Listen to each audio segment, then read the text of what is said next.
যখন প্রাপ্তবয়স্ক হয়, সে যখন উপার্জন করে, তার সকল টাকার পয়সা এনে মায়ের কাছে দিতে হবে, বাবার কাছে দিতে হবে, তারা যা খুশি করবে না। শরীয়ত এটা বলে না। শরীয়ত বলে সম্পদ যে উপার্জন করেছে এর ব্যাপারে অধিকার একমাত্র তার। হ্যাঁ, উপার্জিত সম্পদ থেকে মার চলার জন্য, মার বেঁচে থাকার জন্য, সুস্থতার জন্য, চিকিৎসার জন্য যেটা প্রয়োজন সন্তান হিসাবে সাধ্য অনুযায়ী, মায়ের নিজের না থাকলে বা দেওয়ার মতো ব্যবস্থা না থাকলে অবশ্যই সন্তানকে সেটা বহন করতে হবে। আর স্ত্রীর সর্বাবস্থায় স্বামী হিসাবে স্ত্রীর ভরণ পোষণ এটার ব্যবস্থা করতে হবে। এর বাইরে উদ্বৃত্ত টাকা সেটা ছেলে কি মাকে উপহার হিসাবে অতিরিক্ত দিবে, না স্ত্রীকে দিবে, না কাকে কত দিবে, নাকি আদৌ কাউকে না দিয়ে নিজের অ্যাকাউন্টে রাখবে, এটা একান্ত তার ব্যাপার। এখানে শরীয়ত মা বাবাকে ইন্টারফেয়ার করার অধিকার দেয় নাই সেইভাবে যেভাবে আমাদের অনেক মা বাবা মনে করেন যে তাদের অধিকার আছে। ছেলে বিদেশ গেছে, উপার্জন করে টাকা পাঠাবে সব বাপের নামে মায়ের নামে, তারা যা খুশি করবে, তারা সেখান থেকে বৌমাকে যা দেওয়া দিবে আর যা নেওয়া দেওয়ার না দিবে না। এভাবে আসলে ইসলাম মা বাবাকে এতটা অধিকার দেয় না যে সম্পদ সারা জীবন যা কামাই করবে সব বাপ মা যা ইচ্ছে তা করবে। জি না, এই সুযোগটা নেই। অনেক মা বাবা এটা জানেন না এবং এখানে অনধিকার চর্চা করেন তারা। সন্তান হিসাবে অবশ্যই মা বাবার সামনে যত বেশি সম্ভব নিজেকে বিনয়ী করে তুলবে, সমর্পণ করবে, তাদের কথা মতো চলার চেষ্টা করবে। তাদের লাগবে 10 টাকা, সম্ভব হলে 15 টাকা দিবে। তাদের যা দরকার তার চেয়ে বেশি দেওয়ার চেষ্টা করবে, তাদের চাহিদার চাইতে বেশি সেবা করার চেষ্টা করবে। এটা সন্তানের জায়গা থেকে তার মানসিকতা থাকা উচিত। মা বাবার প্রতি কর্তব্য বোধের জায়গা থেকে তারা আমাদের মা বাবা।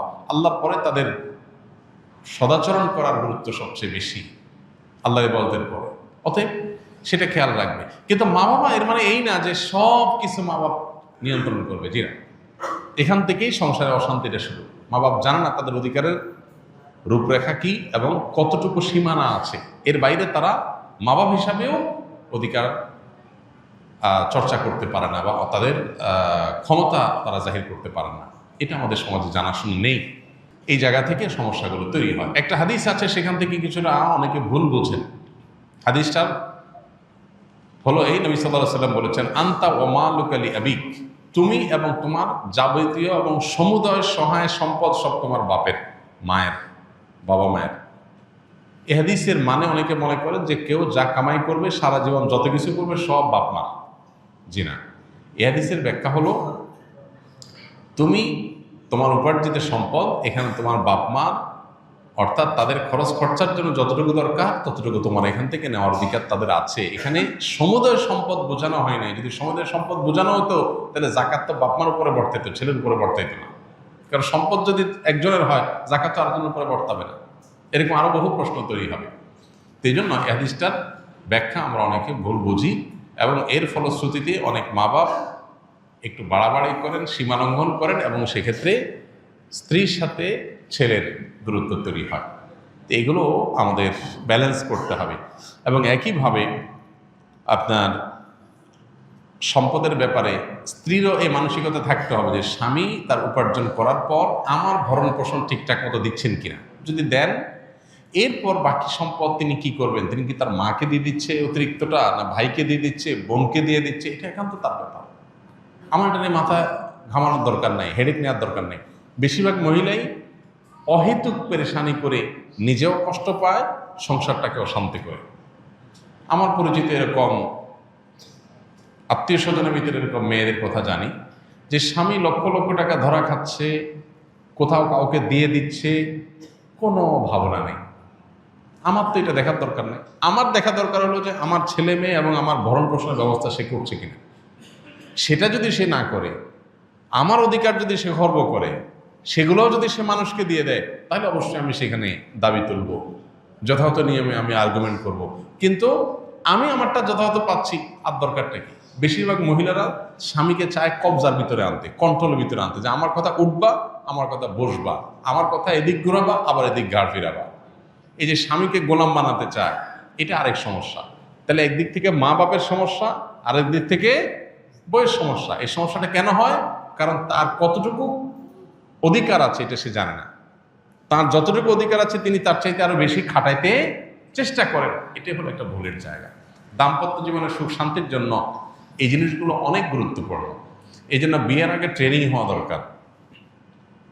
সন্তানকে ছেলে মেয়ে করে বিয়ে করাবেন, সেখানে কি করবেন কি না করবেন, কোথায় অধিকার খাটাতে যাবেন কোথায় খাটাতে যাবেন না, এগুলোর উপর ট্রেনিং হওয়া দরকার।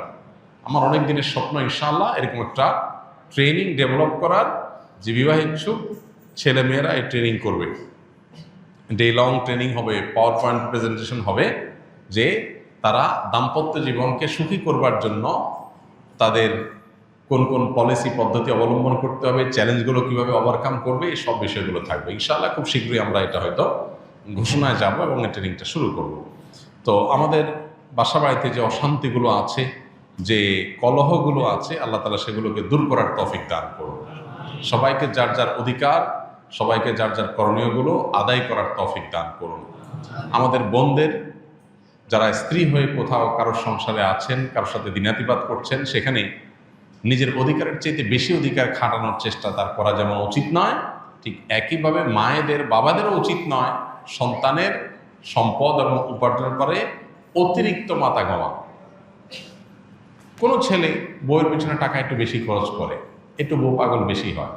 মা বাপ হিসাবে তাদের দায়িত্ব হলো সন্তান সীমা ছাড়ায় গেলে তাকে সুন্দরভাবে বোঝানো যে বাবা ব্যালেন্স করো, পরিমিত হও, হিসাব নিকাশ করো, অতি পাগল হয়ে যেও না।